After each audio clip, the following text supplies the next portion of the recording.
Buenas tardes a todas, a todos. Vamos a dar inicio a una segunda jornada de nuestro ciclo de conferencias Historia de la Psicología. Y para el día de hoy tenemos, voy a presentar a nuestras ponentes, que son la doctora Olga Rojas Ramos y la maestra Nuri Domenech Torrens.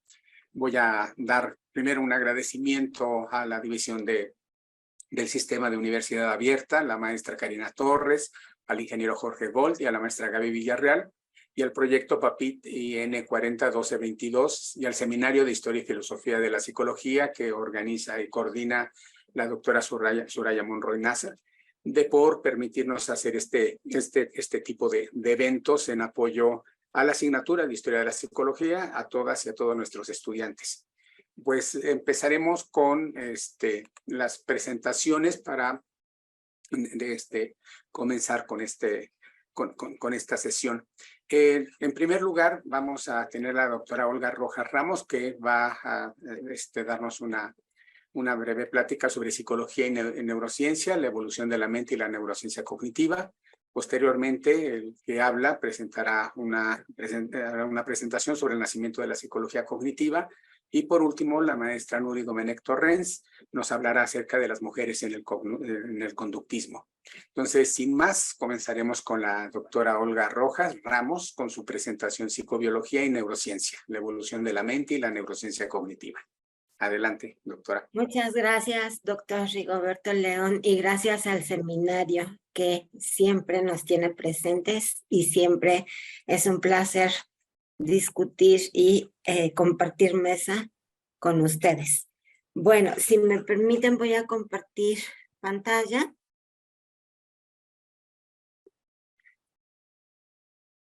Esperando que se pueda ver.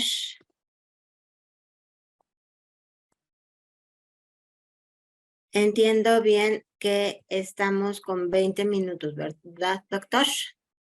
Tenemos 15, pero bueno, vean ustedes. Ok, está perfecto. Un poco más. Está perfecto.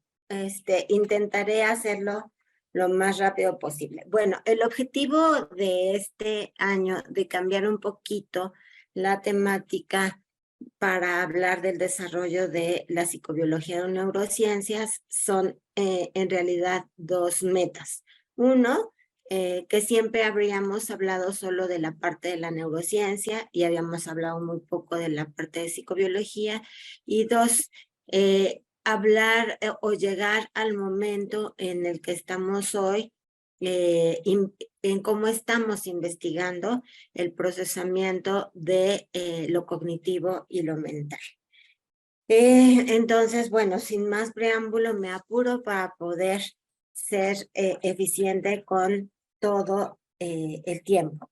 Bueno, pues como ustedes sabrán por sus excelentes clases de historia de la psicología, pues en los siglos XVII y XVIII se empieza a hablar de la relación mente-cuerpo.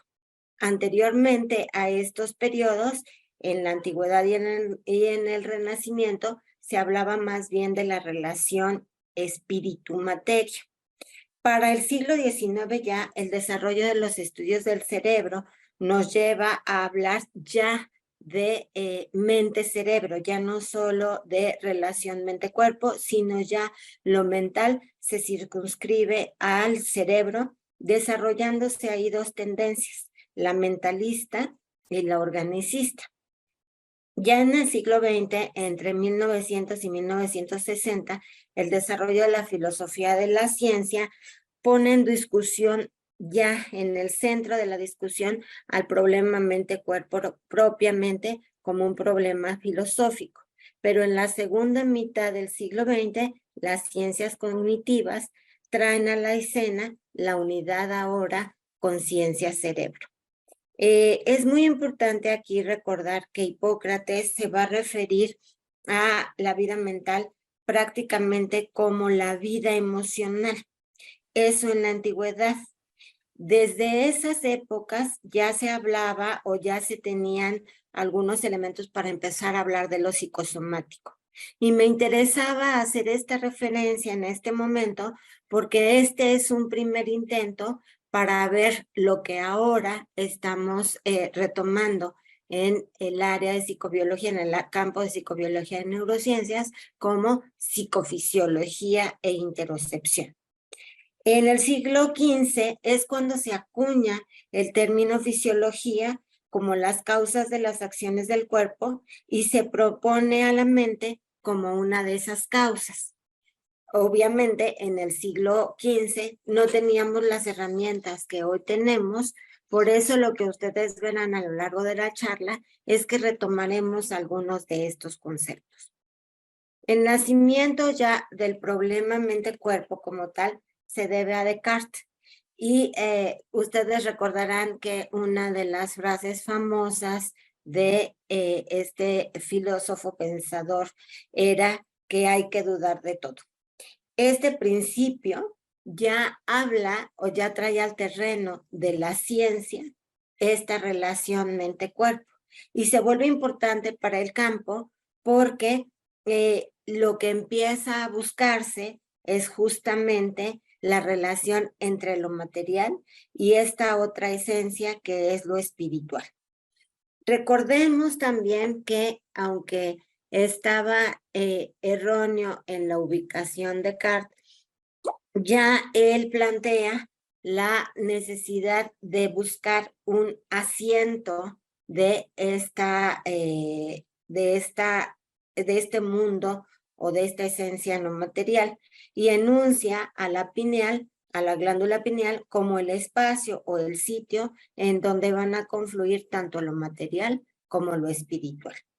Aquí lo importante con Descartes es que a pesar de que tenía una postura dualista, es importante recalcar que es de los primeros que habla, con esta imagen que tenemos en la parte inferior de la pantalla, es de los primeros que habla de que la acción está ligada, por ejemplo, a la percepción. Si bien todavía no le llama conducta, es un primer elemento para después analizar esta relación entre lo mental y lo conductual y empezar a proponer que la conducta también puede ser un indicador de lo mental.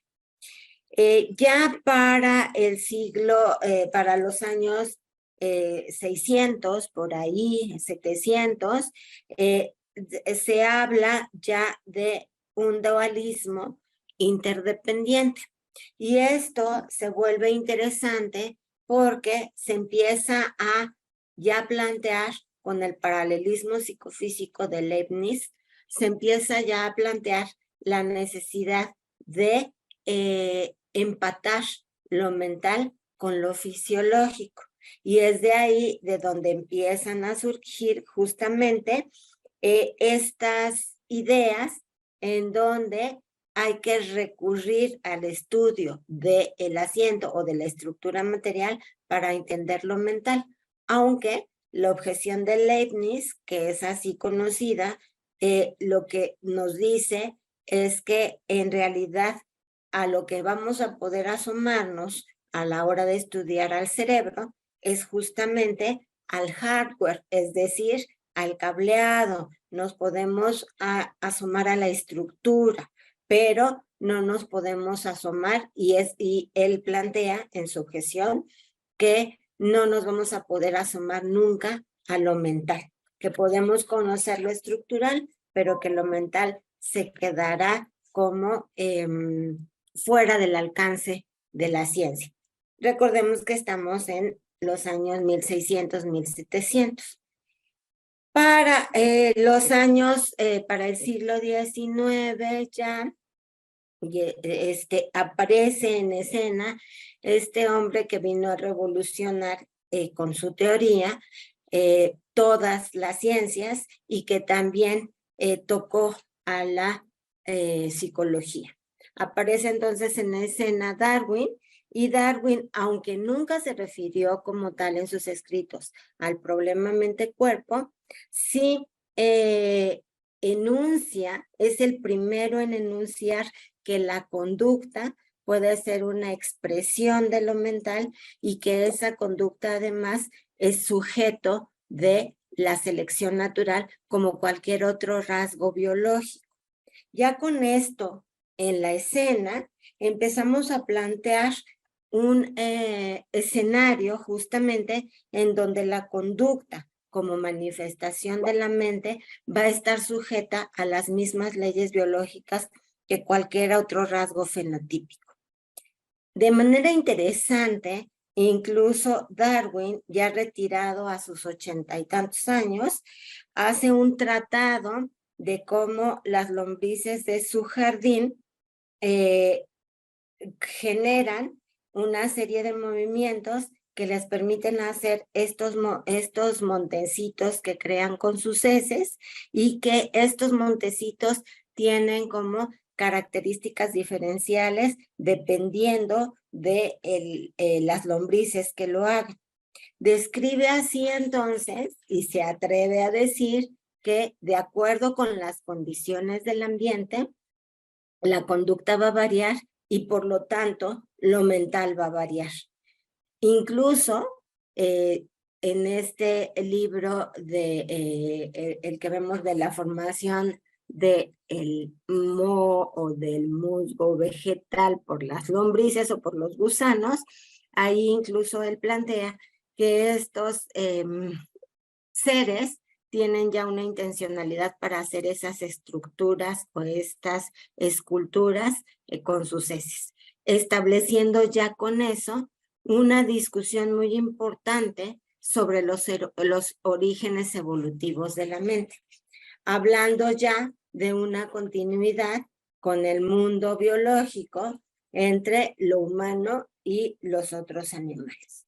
Esto, para nosotros, para el campo de psicobiología y neurociencias, se vuelve un hito central, porque lo que planteamos nosotros es que efectivamente los humanos coexistimos en relaciones ecológicas importantes con el medio, y ese medio está conformado tanto por presiones ecológicas, pero también por presiones sociales, que se convierten en requerimientos esenciales para influir sobre nosotros o que influyan sobre nosotros, y por lo tanto que también van a influir en la conformación del sistema nervioso. Es decir, esto que ahora sabemos, que el sistema nervioso es plástico o es flexible, es una característica que de suyo le permite a los organismos abiertos como nosotros establecer estas entradas y salidas con el medio ambiente y modificarse a través de la experiencia, y por lo tanto ser susceptibles de modificarse por aprendizaje. En un ambiente cambiante, entonces, la demanda al organismo va a ser variable justamente, y una manera de entender cómo nos comportamos o de explicar por qué nos comportamos como lo hacemos es justamente mirar hacia esas relaciones con el medio ambiente. ¿Cuáles son esas demandas ambientales? Y enmarcarlas justamente en esta interdependencia que tiene, en este caso, el humano o la humanidad con el medio ambiente. La cosa y la otredad, entonces, va a estar fuera de nosotros, y nuestra actividad principal es justamente conocer esa otredad, conocer ese medio y modificarlo. Y vamos a conocer ese medio por la acción de los estímulos, y vamos a modificarlos justamente. Todo esto en conjunto va a constituir lo que se conoce como actividad cognitiva o como actividad mental. La modificación entonces se va a hacer por la reacción a estos estímulos. ¿Y quién finalmente es quien está detrás de esto? Pues está detrás de esto lo psicológico. La palabra psicología se usó por primera vez en el siglo XVI y se generalizó también en un sentido filosófico hacia el siglo XVIII, pero la definición científica ya corresponde mucho más hacia finales, hacia el borde entre el siglo XIX y el siglo XX, y esta definición científica llevó justamente a que primordialmente la psicología fuera considerada como el estudio del alma y sus facultades, en los límites de estos dos siglos. Esta definición llevó justamente a plantear que la psicología estudiaba fenómenos psíquicos, fenómenos mentales o fenómenos de la conciencia. Y aquí quiero llamar la atención y quiero subrayar justamente esto de los fenómenos mentales y de los fenómenos de la conciencia, porque en ese momento del cambio de siglo, estas definiciones, todas estas definiciones compartían el hecho de que el objeto de estudio era siempre un fenómeno subjetivo, que por lo tanto no podían estudiarse de manera externa ni podían cuantificarse, y que además estos fenómenos representaban la expresión individual de la respuesta a los estímulos y de esas reacciones, representaciones, pensamientos, sentimientos, deseos, necesidades e intereses. En ese momento, en ese siglo, estos términos en realidad representaban el estudio de un fenómeno muy particular que se circunscribía a lo subjetivo y a lo individual, y dejaba fuera las estructuras funcionales, las motivaciones, y sobre todo dejaba fuera también las relaciones del medio o las circunstancias del medio que podían provocar esos fenómenos mentales y esos fenómenos conscientes. Esto creo, y aquí lo voy a decir desde una postura muy individual, que llevó a que en muchos ámbitos se rechazaran los términos mente y conciencia como objetos de estudio de la psicología. Cuando entra ya la psicología más científica, se empieza a pensar en que el cerebro puede tener algo que ver con estas representaciones, estos pensamientos y estos sentimientos y deseos. Y aunque pudieran ser cualitativamente diferentes, se pueden cuantificar. Ya para este mismo siglo, para 1800 más o menos, empieza también el auge de la biología como una disciplina científica. La primera vez que se utiliza la palabra biología como tal es empleada por Lamarck en 1801 y la define como la ciencia de la vida. Dicho así, la biología podría ser cualquier ciencia, incluida la psicología.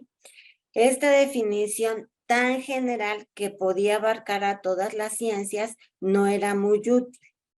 Ya cuando empezó a evolucionar la técnica y la metodología y los procedimientos para el estudio biológico y de las demás ciencias, se pudo establecer un límite a la biología general, llegando a plantear que su campo de aplicación o su objetivo de la biología era establecer las leyes generales de los fenómenos vitales o de la vida, materia que constituye a todos los seres vivos, a los intercambios entre seres vivos, pero también con el medio que los rodea y a las consecuencias cuantitativas que los sufren.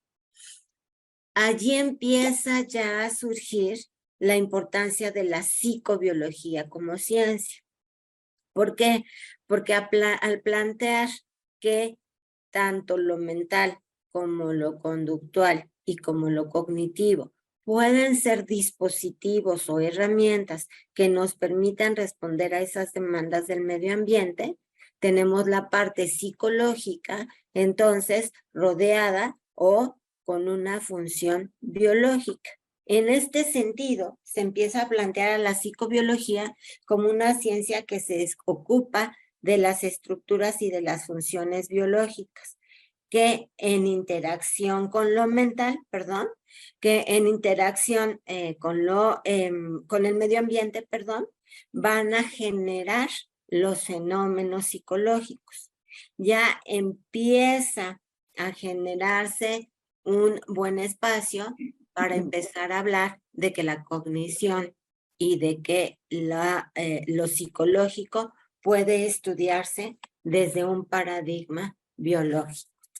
Vamos a dar un salto en el tiempo porque ya hacia los años 60 del siglo pasado, del siglo XX, el desarrollo de las técnicas de imagen, estas técnicas que nos permiten acceder al momento o a los o con muy poco retraso temporal a las funciones que está realizando el cerebro y poder asociarlas con eventos conductuales y con eventos cognitivos, este desarrollo permitió plantear lo que hoy conocemos como neurociencias cognitivas. Este hombre que ven aquí, que es Gazzaniga, que al día de hoy tiene como 84 años, es nombrado y reconocido como el padre de la neurociencia cognitiva, porque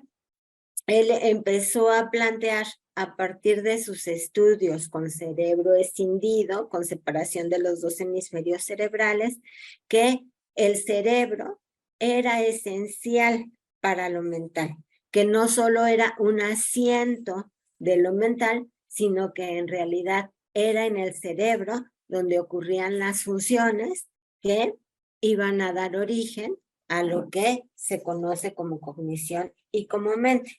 Él no hablaba de mente en ese entonces, hoy ya es un poco más flexible, ya habla de lo mental, incluso ya habla de la conciencia, sin el menor temor, y empieza a cuantificarse los eventos cerebrales asociados a estos fenómenos cognitivos y a estos fenómenos mentales.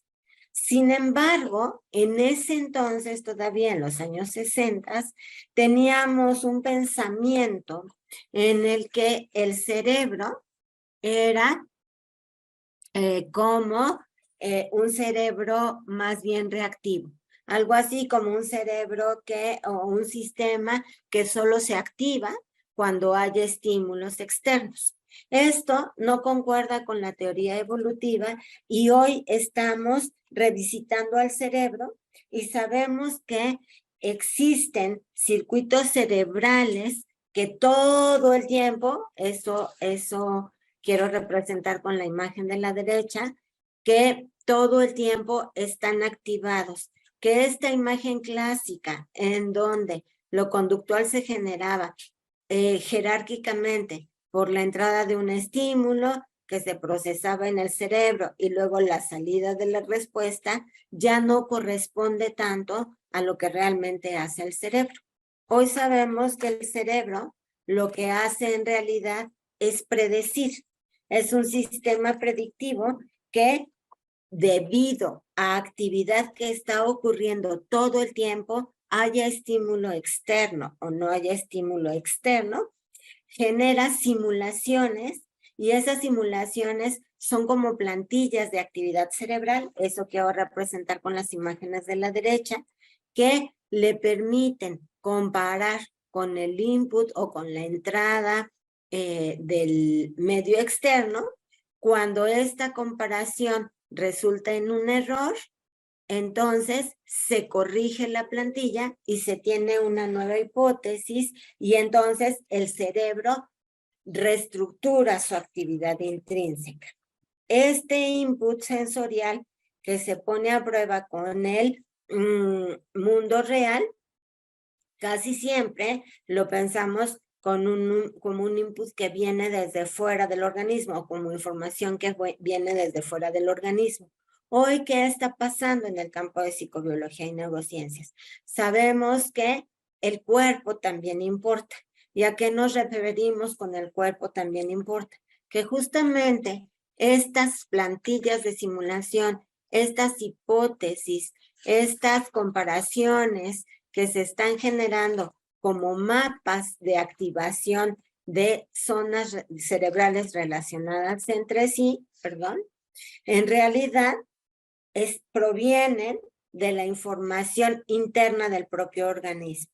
Hoy sabemos que el cuerpo también importa para el cerebro en el sentido de que esa actividad intrínseca a la que llamamos actividad de base, en realidad es la que está generando esas hipótesis y esas plantillas. Y curiosamente, esa información viene tanto de órganos internos como de tejido, como de hormonas, como de sistema inmunitario.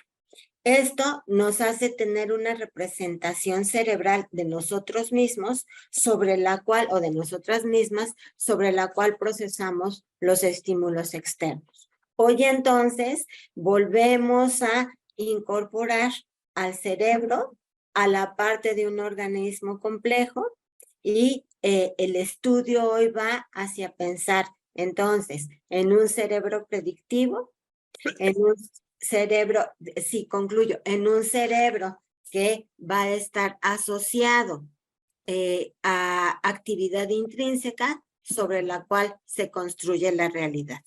Muchas gracias por esta escucha. Les dejo algunas referencias que pueden tener ustedes disponibles en la presentación para que puedan abundar sobre el tema. Gracias.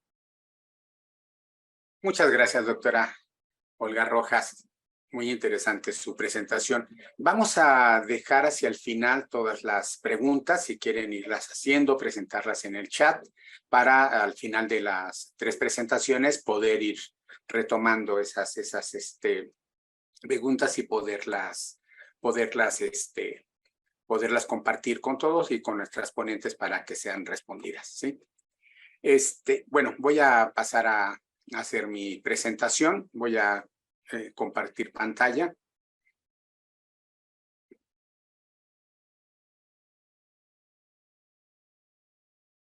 Ya.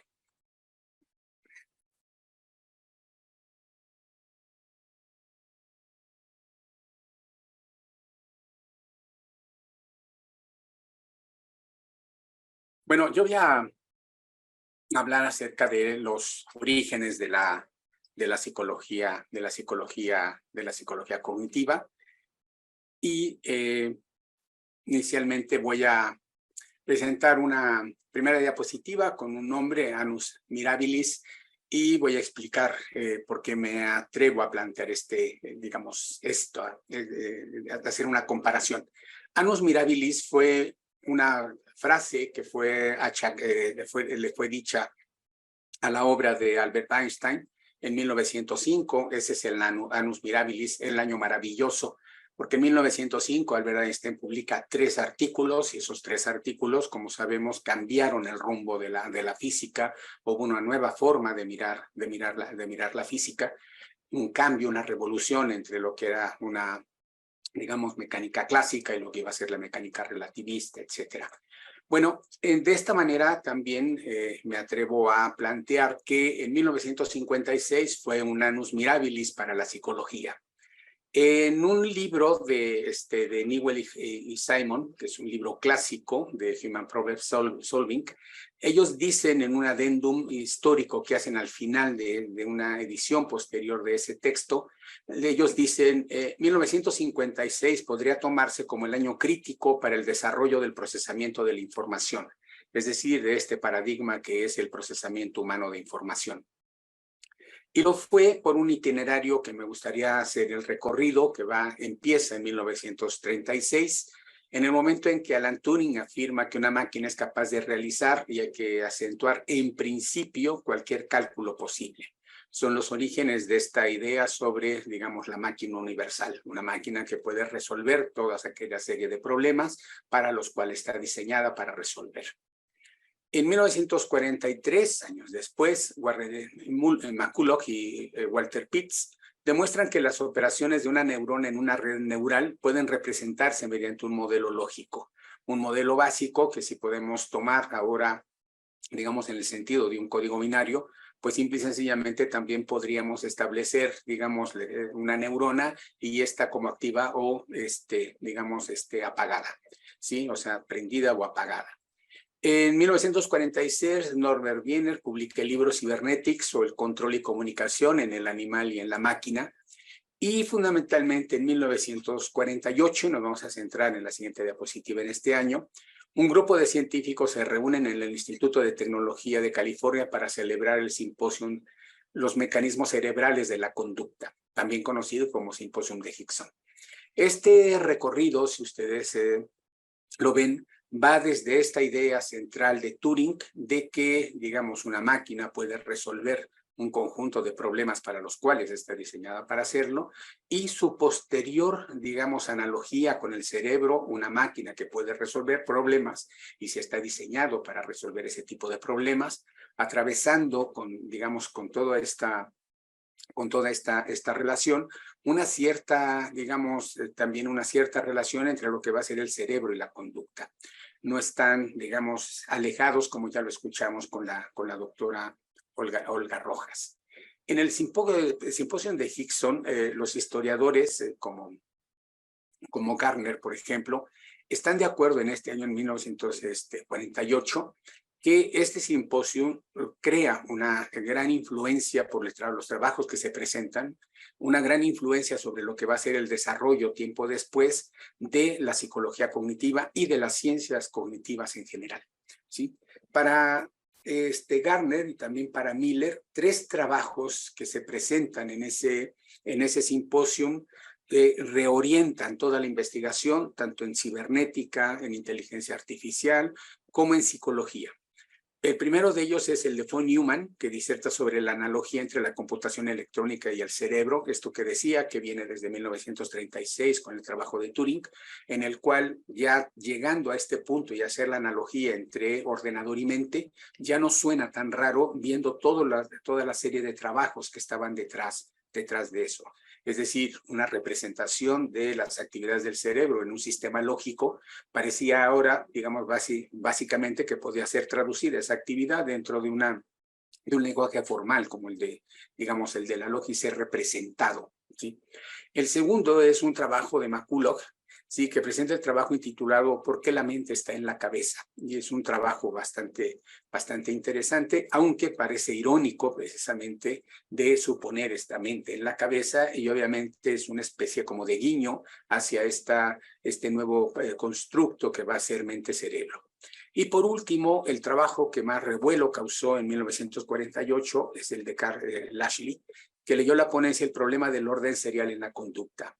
Para muchos historiadores, Lashley pone un gran clavo en el ataúd del conductismo, gracias precisamente a este trabajo en el cual lo que reta es de que no puede ser explicada una conducta serial por el antecedente, digamos, en una serie de conductas por la conducta antecedente. Debería de haber como tal una especie de representación global y una representación que debería de tener bucles de retroalimentación para tener ajustes. Un poco como lo que estaba diciendo la doctora Olga Rojas, es decir, no somos reactivos específicamente con respecto al medio, sino que tenemos una serie, digamos, de mapas, programas, esquemas, guiones que se integran de una cierta manera, pero deben de sufrir una retroalimentación conforme se va avanzando en el despliegue en tiempo real de la conducta. Entonces, digamos, el trabajo de Lashley causó gran conmoción, primero porque él era digamos, un miembro del cuerpo conductista, y en esta ponencia hacía una crítica para muchos, bastante devastadora en contra del conductismo, ¿sí? 1956 puede ser considerado un annus mirabilis, precisamente porque en ese momento se publican en 1956 los textos que van digamos, a decidir mucha de la dirección que va a tener el desarrollo de la ciencia cognitiva en general y de la psicología cognitiva en particular. Shannon y McCarthy editan estudios sobre Automata Studies. Minsky hace circular primero un informe técnico que son los pasos hacia la inteligencia artificial, que ya anda, digamos, en esos momentos la inteligencia artificial siendo muy discutida, y es un informe técnico inicialmente en el 56 que después se va a constituir en un texto bastante importante. Para el campo de la psicología tenemos este gran libro de Brunner, Goodnow y Austin, un estudio del pensamiento, que se publica también en 1956, y donde por vez primera plantean, de hecho, la idea central de que en lo que sería la categorización y la formación de conceptos existen, digamos, estrategias. Hay una serie de estrategias. Esto viene a colación con lo anteriormente mencionado, es decir, hay algo dentro de la cabeza y en este caso estrategias que están guiando lo que serían las elecciones de comportamiento en el mundo. Otro artículo más bien muy importante para la psicología fue el publicado por Miller, el mágico número 7 más o menos 2, en el cual nos habla acerca de lo que serían los límites de la memoria, pero también elementos de selección y de estrategia dentro de eso. En Michigan, la teoría de la detección de señales es aplicada a la percepción por Tanner, Witz y Birdal. Goodenough y Floyd Lowsbury publican una serie de artículos con digamos, donde empiezan a ampliar lo que sería el análisis componencial, un análisis que se convierte posteriormente, digamos, en modelos para la antropología cognitiva. Posteriormente, presentando una siguiente imagen, nos va a quedar claro cómo se van integrando todo este conjunto de elementos. Y Noam Chomsky publica 3 modelos para la descripción del lenguaje, y uno de esos modelos va a ser precisamente el de su gramática transformacional. Si ven, digamos, hacia el pasado y el impacto que causaron estos textos un poco en ese momento, pero también a posteriori, uno entendería entonces por qué ese es un año bastante importante para el desarrollo de la psicología cognitiva y de las ciencias cognitivas en general. ¿Sí? Pero siguiendo un poco con lo mismo, también en ese mismo año se realiza un simposium que es organizado por el Grupo de Interés Especial en la Teoría de la Información, en el MIT, entre el 10 y el 12 de septiembre de 1956. Miller y un historiador como Howard Gardner, en su texto sobre la historia de la psicología cognitiva, dice que nunca ha sido tan preciso el fechado del nacimiento de una nueva ciencia como en ese momento. Es decir, incluso el propio Miller dice que la ciencia cognitiva, la psicología cognitiva nace en el 11 de septiembre de 1956.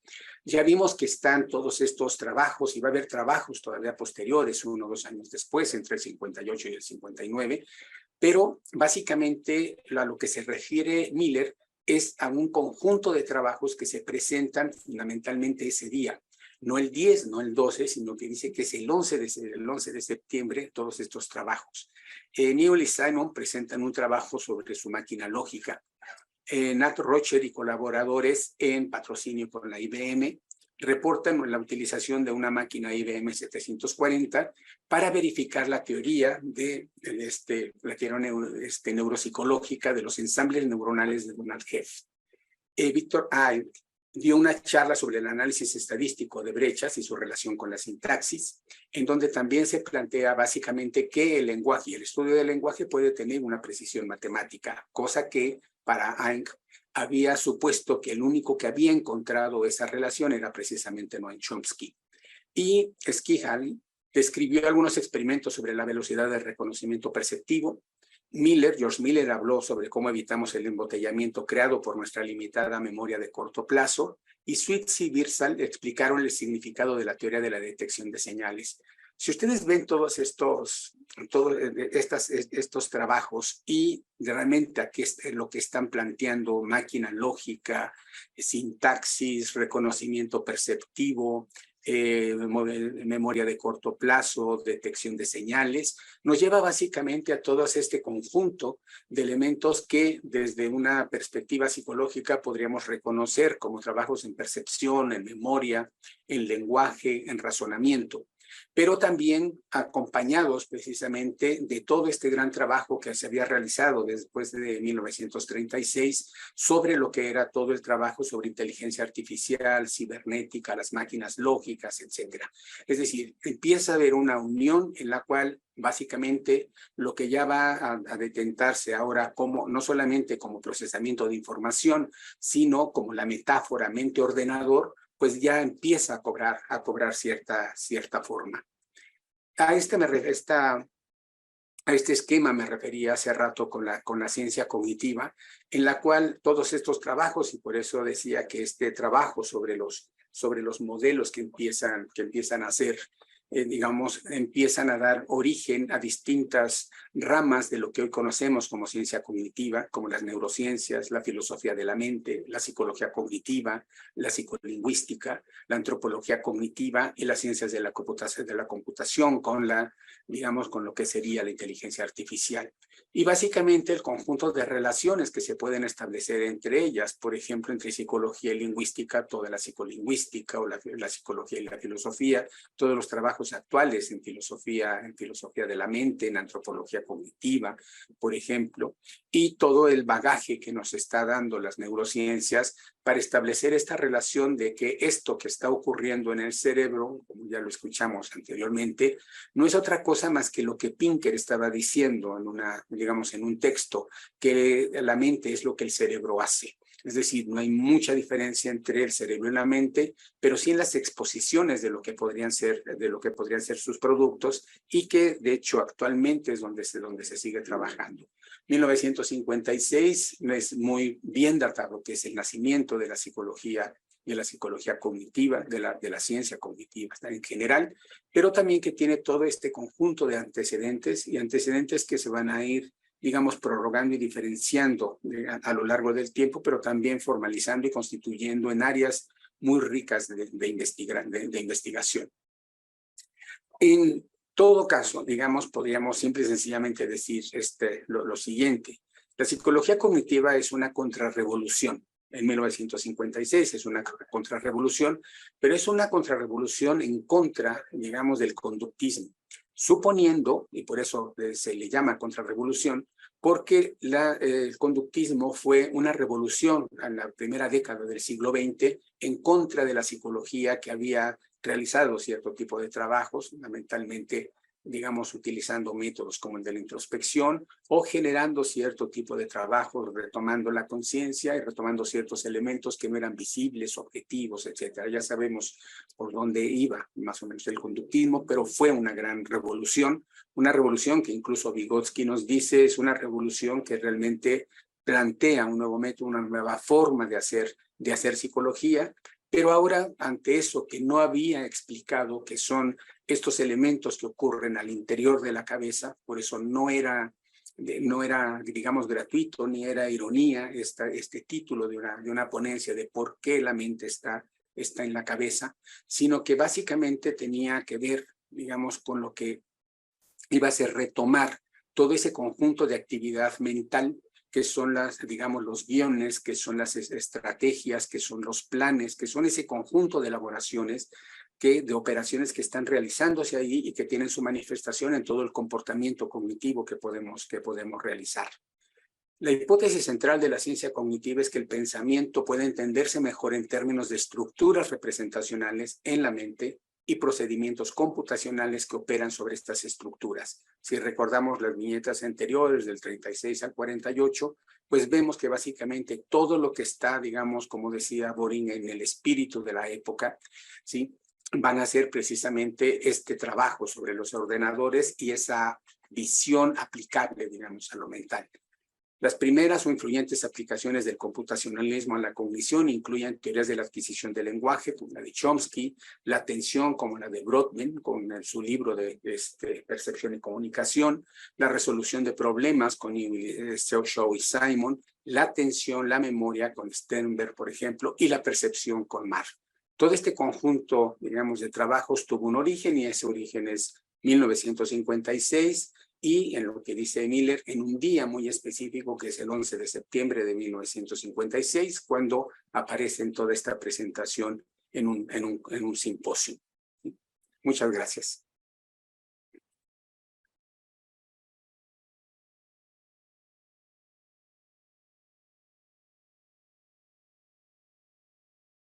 Bueno, vamos a dar continuidad con esta presentación a la maestra Nuri Domenech Torrens con su presentación Las mujeres en el conductismo. Adelante, maestra. Muchas gracias. Voy a compartir pantalla. La voy a hacer grandota. ¿Cuál es? Presentación. Presentación. Positivas. Ok, ya se ve grandote.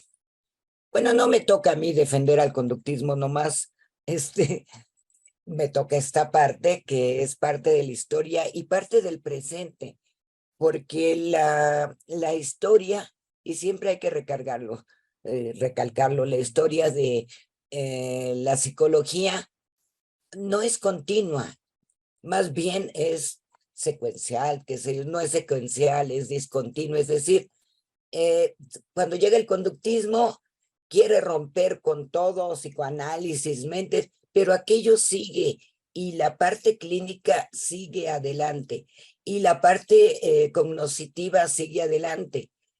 No es que muera una tradición, que es como le llamamos ahorita, para que surja otra, sino que sigue funcionando. Y bueno, en nuestra facultad sigue existiendo esta tradición conductista y hay muchos exponentes de ellos. Yo cuando decidí hablar de las mujeres en el conductismo, me referí primero a la historia y a eso me voy a referir primero, pero voy a dar un pequeño giro, no tanto a las mujeres que hicieron la historia de la psicología, sino a los que hoy día hacen la historia, en especial del conductismo, que es el tema que me tocó.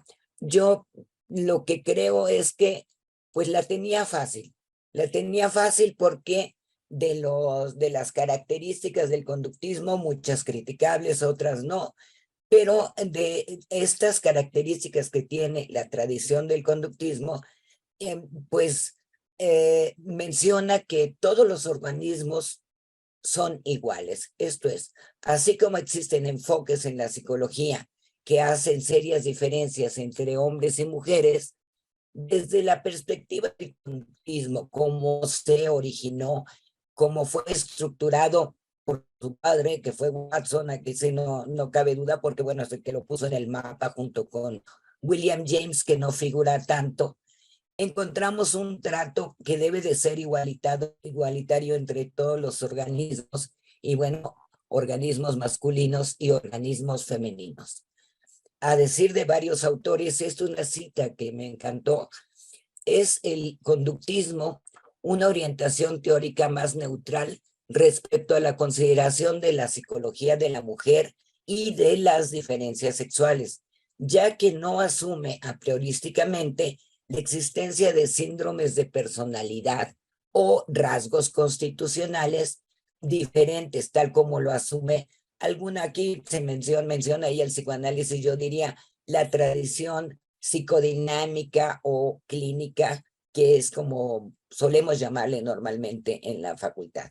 Sin embargo, a pesar de todo esto, a pesar de que es una característica constitucional y básica de este movimiento que es el conductismo, pues a pesar de esta gran concepción de igualdad entre hombres y mujeres, no se mencionan en la historia del conductismo muchas contribuyentes, ni siquiera por error.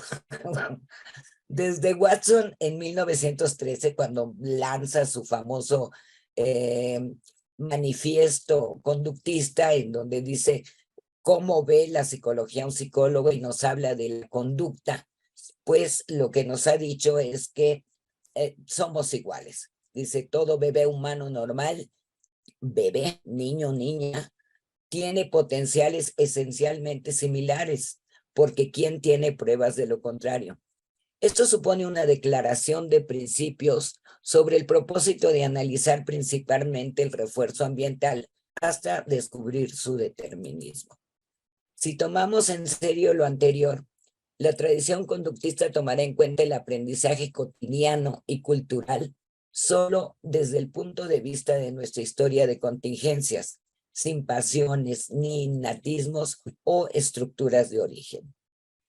Un poco a la mejor, y no sé si le guste mucho a Rigo, a la manera vygotsquiana, interiorizando la cultura, porque bueno, no pertenece al conductismo, obviamente Vygotsky ni mucho menos, pero interiorizando la cultura que nos muestra a hombres y mujeres como diferentes, pero considerando como básico los eventos ambientales que nos moldean y nos configuran la conducta de todos los organismos.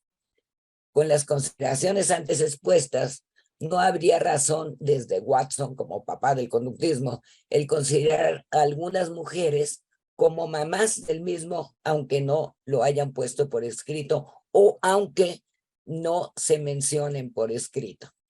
Y bueno, voy a utilizar nada más dos de las antiguas precursoras del arraigo del conductismo, y una es Rosalie Reiner, que fue coautora y colega de Watson y participó en el famoso experimento de Albertito, este experimento que fue tan criticado, obviamente, porque, bueno, no existía todo un código de ética como existe hoy, y le provocaron una fobia terrible a un bebé, que además era prestado, obviamente.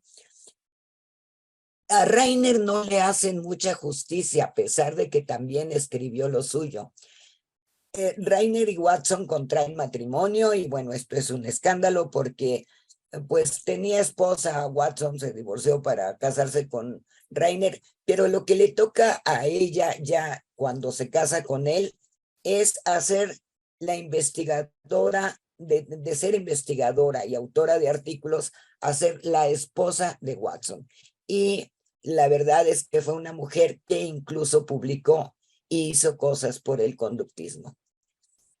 Watson no reconocía el potencial de las contribuciones de las mujeres, y esto, bueno, Janus nos dice que está por escrito, y él tenía el argumento de que ellas nunca habían sido entrenadas en las habilidades que aseguran el éxito en carreras altamente competitivas. Esto me decepcionó bastante. Yo admiro bastante a Watson, además era guapo. Y bueno, pues resulta que minimiza el papel de la mujer cuando esta mujer le ayudó en sus estudios. Rosalie cuestionó estas apreciaciones, dejando de lado muchos prejuicios que en ese momento histórico, estamos a principios del siglo XX, mantenían en torno a la mujer como su supuesta inferioridad mental y su única vinculación en lo doméstico, emocional y maternal. Pero bueno, así fue esta vida de Rosalind Reiner. Otra mujer que me llamó mucho la atención es Mary Coover Jones. Un psiquiatra sudamericano estadounidense, Joseph Wolf, la apodó la madre de la terapia de la conducta, cosa que obviamente pues no es muy conocida. Fue una psicóloga estadounidense de orientación conductista que realizó grandes aportaciones en el ámbito de la psicología, incluso como que trató de reformar aquel experimento de Albertito hecho por Watson, y concretamente contribuyó al ámbito de la psicología clínica infantil desde el punto de vista de modificación de conducta, y sus experimentos se centraron en el abordaje de las fobias por aquella reacción a aquel experimento, y se interesó mucho, obviamente, también en la psicología del desarrollo, que en su tiempo es lo único que admitían para las mujeres. Bueno, pues son criadoras, son mujeres pues que crían niños, que estudian, si estudian, si se les ocurre, pues que estudien psicología del desarrollo. Una de sus aportaciones más destacadas en el ámbito de la psicología es la técnica de desensibilización sistemática. Y esto ha sido una técnica muy utilizada, y bueno, es utilizada en un tipo de trastorno de ansiedad. Las fobias específicas, el ruido de las mariposas, a las alturas, y se basa en un principio que le llaman contracondicionamiento. En este sentido, Mary Coover Jones fue la primera en utilizar el contracondicionamiento con el objetivo de abordar las fobias, aunque fue su compañero psicólogo estadounidense Joseph Wolf quien popularizó el término en el marco de esta desensibilización sistemática. Le hicieron obviamente más caso a él. Sí, es muy proselitista mi presentación, pero vamos viendo cómo se cocían las habas en ese tiempo, que esperamos que ya no se cuezan del mismo modo. En los años siguientes, Jones desarrolló un estudio con el pequeño Peter, no es Albertito, un niño de 2 años y 10 meses, con fobia a los conejos, las ratas y los abrigos de algodón. No se dice si había sido inducida, pero bueno, trae esas fobias. Ella utilizaba imitación social, condicionamiento, y bueno, hay un estudio muy famoso de ella, que es el estudio de crecimiento de Oakland, que se inició en 1932, ya hace un ratito, y se diseñó con la finalidad de seguir a un grupo de 200 estudiantes de quinto y sexto grado, es decir, desde la pubertad hasta la adolescencia. Bueno, para no ahondar más en esta psicóloga, podemos decir que llegó a ser presidenta de la Sociedad para la Psicología de las Mujeres, que en su tiempo, yo no sé qué debe haber pensado ella realmente, pues a lo mejor me estoy brincando las trancas, y seguramente debió haber estado muy satisfecha. ¿Y qué hay en México? Para esta presentación, la verdad es que decidí no traerles a todas las precursoras del conductismo, incluso en nuestra facultad, sino a esas hormiguitas que han estado trabajando en temas conductuales, hormiguitas como Olga, que publica y que escribe, y que algunas se mantienen muy calladas. El problema que yo tuve aquí es descubrir qué tanto hacen, quiénes son. Y bueno, me traje nada más algunas y extendí el relato, no nada más al conductismo, ya que nuestro departamento se llama Coordinación de Ciencias Cognitivas y Conductuales, pues bueno, se hace un poquito de amalgama, están en el conductismo, están en la cognición. Aquí tenemos a Alicia Roca Corrodán, con 14 publicaciones. Podría haber puesto las publicaciones, pero es lo único que encontré. Con trabajos encontré su foto, la conozco bien, como que han sido un poco tímidas en poner todo lo que hacen. Y bueno, ella ha estudiado varias cosas, y entre ellos intervenciones conductuales para personas diagnosticadas con problemas severos de desarrollo, y efectos de los estilos de comunicación y los estilos de negociación en la satisfacción de la pareja. Es decir, trata a hombres y mujeres en pareja, y ha sido muy interesante lo que ella escribe. Sigue Laura de Los Ángeles Acuña. Ella sí tiene un blog, ella sí tiene todo el currículum metido en internet. Y bueno, obviamente no iba a ser injusta poniendo todo lo de Laura, tendría que hacer una presentación de Laura, que es alguien que admiro mucho, igual que Alicia, porque trabajan en el laboratorio, que hasta hace poco era el laboratorio de Carlos Brunner, ya se jubiló, supongo que llegará a ser el laboratorio de Laura Acuña. Y bueno, sus líneas de investigación, factores que determinan la estimación en la talla corporal de terceros, y bueno, ahí las tienen. Ella sí, absolutamente conductista, pero ha trabajado mucho con humanos. Incluso tiene una investigación de diferentes tipos podemos decir, de clasificación. Es utilizando una prueba de BEM, en donde nos dice si el hombre o mujer encuestado es femenino, masculino, andrógino, que ya se usa mucho la palabra afortunadamente, o indiferenciado, que de ninguna manera quiere decir, y no tendría nada malo, pero de ninguna quiere decir que no tenga definido el sexo, sino que no lo toma en cuenta, tanto cambia bujías como cose un pollo, como hace diferentes cosas de hombres y de mujeres. Y un poquito más que el mismo andrógino.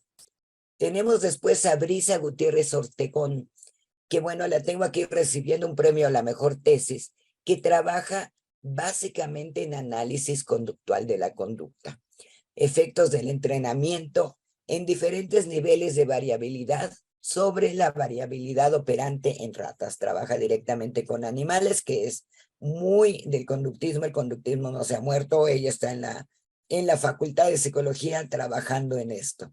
Seguimos con Patricia Romero.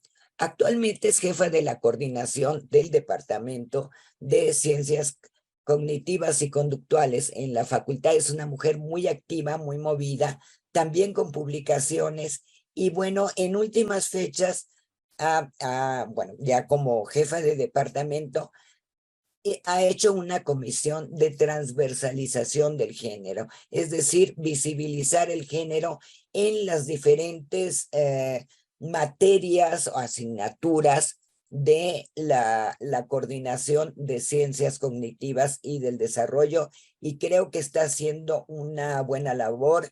Yo espero, me invitó a estar en esa comisión, yo espero que convencerlas de que sean más activas en divulgación de lo que hacen.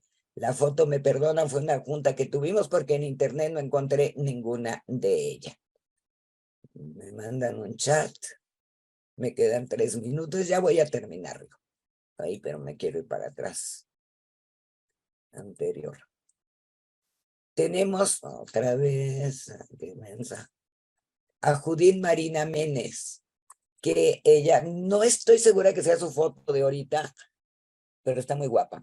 Y bueno, ha publicado en varias revistas y también muy experimental y también muy dedicada a la estadística y al método, lo cual también en algún momento se hará un repositorio de este tipo de hitos de la psicología que a lo mejor ya, como les pusieron, intercurriculares o que sirven a todos, no están representados en una sola asignatura, pero que también están trabajando en esto. Ligia Colmenares, feminista de corazón, y bueno, con al menos 11 publicaciones y trabajando. Tenemos también a Alejandra Siria, en una pose muy característica de ella, en esta foto que encontré. Ella es más cognoscitiva y filósofa que conductual, pero colabora ampliamente en el Departamento de Ciencias Cognitivas y Conductuales. Y bueno, está mi buena amiga profunda, María Concepción Morán Martínez, que es más del tipo conductual cognoscitivo, en el sentido que ella se ha abocado más al estudio de las artes, fusionándolas con la psicología, en especial la música. Ella misma es música, y bueno, lo que hace es investigar y relacionar ambas partes. No hablo más de ellas, solo les digo que sin orden de antigüedad, porque encontré poco, con la promesa de que voy a seguir investigando y que quiero que cada una tenga su blog, pero con la misma importancia todas estas académicas que hacen de la facultad el mejor lugar para estudiar. Y el mejor lugar para estudiar y que tienen que pasar a la historia. Esta clase es de historia, esto es de historia, pero son las que hacen la historia y la seguirán haciendo en nuestra facultad. Y bueno, pues esto es todo. Rapidito para no cansarlos. Ok, muchas gracias. Bueno, déjame dejar de compartir para que nos veamos. Ok. Bueno, si gusta, no sé si tengamos algunas preguntas que estén en el chat. Ingeniero Gold. Preguntas, no, algunos comentarios. Si gusta, ahorita se los pongo aquí en el chat para que los lean. Ah, ok.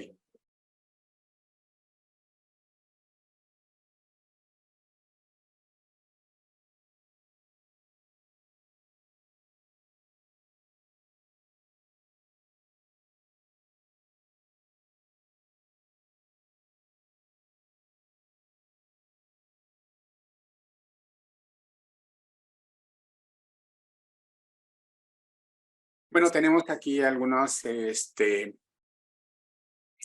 comentarios de Manuel Ayala, de Paraguay. Dice, buenas noches, saludos desde Paraguay. Albert Besker, hola, saludos, soy Edgar, estudiante de la facultad. María Inés Sánchez, buenas tardes, gracias por compartir conocimientos. Y Manuel Ayala, dice Marvin Minsky, creía que en el futuro, hace más de 20 años decía eso, vamos a poder mejorar la memoria en tiendas y creía que los cerebros se podrían preservar y recuperar la información en el futuro. Eso es lo que quería plantear Manuel Anaya. No es una pregunta en sentido estricto, pero no sé si quieran hacer algún comentario en torno a este comentario de Manuel Ayala. Doctora Rojas.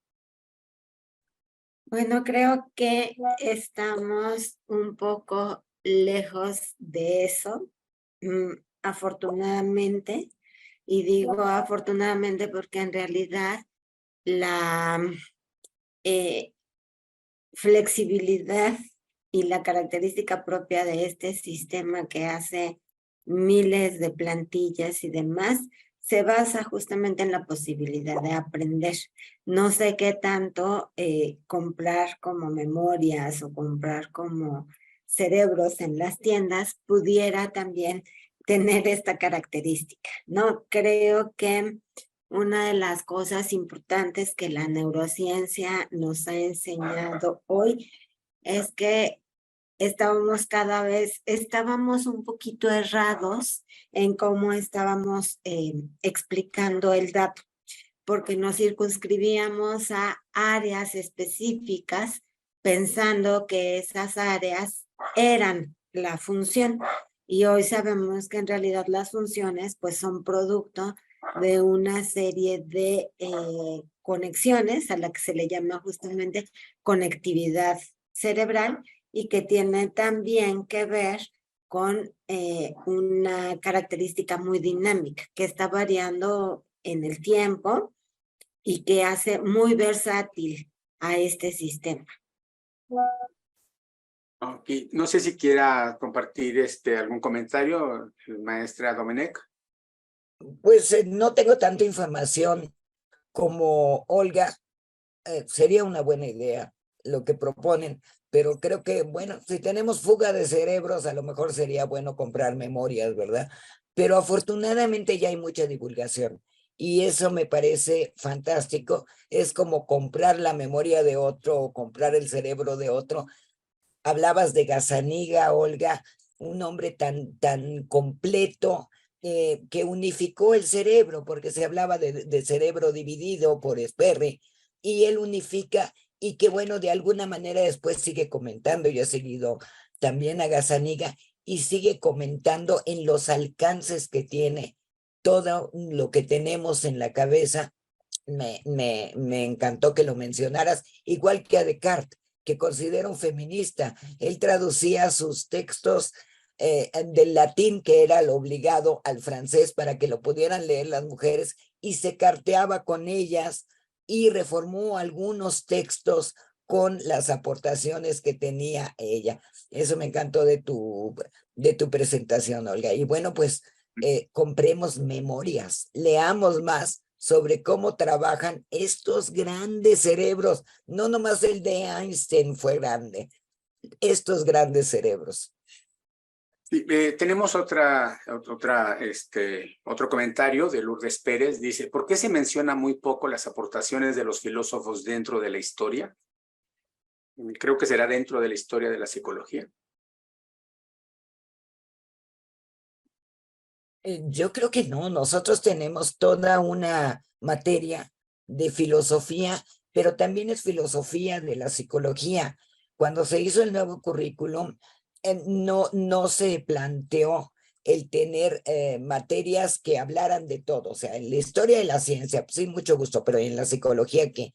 La filosofía de la ciencia.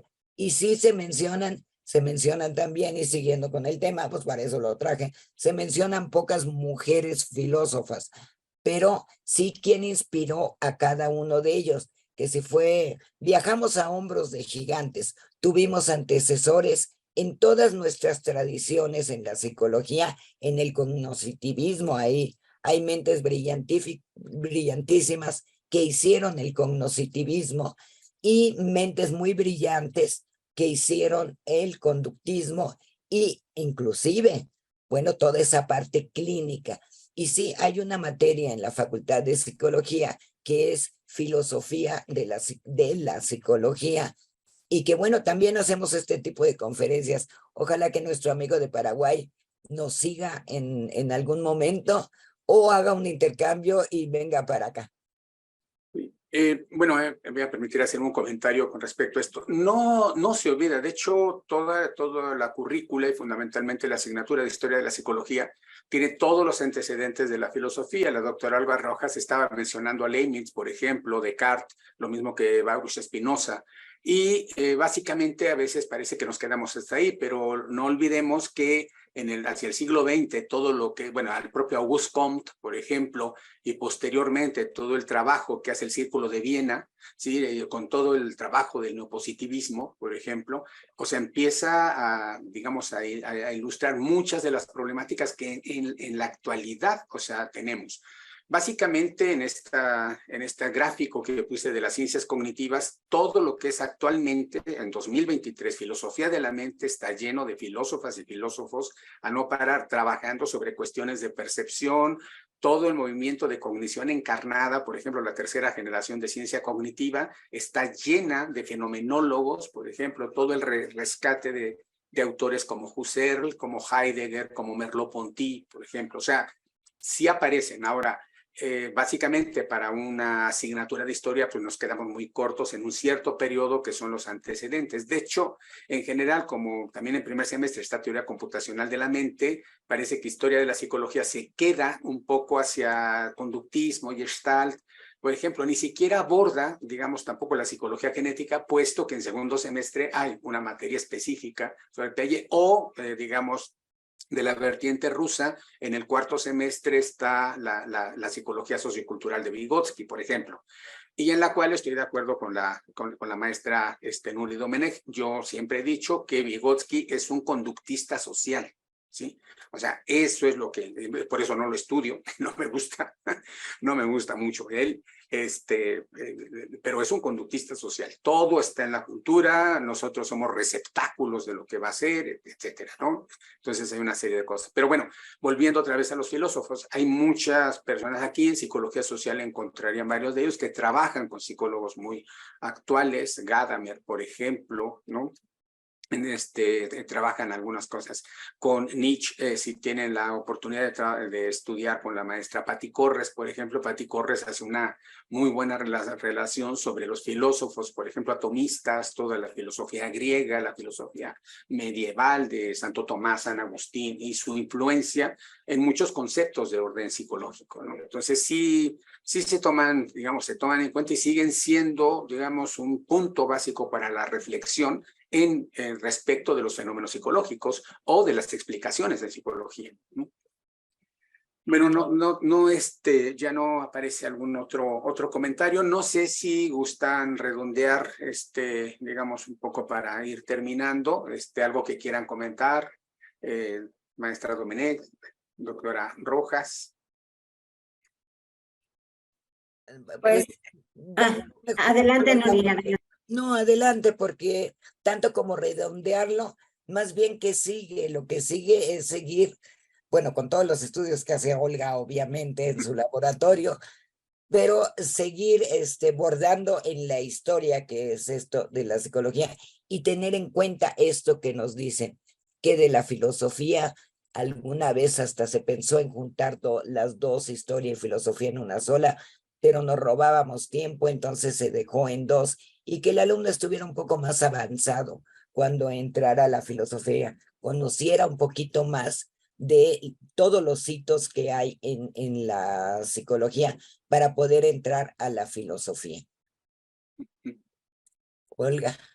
No, pues solo decir que casi siempre pensamos en mi campo, casi siempre pensamos en reducir a lo neuro toda la explicación.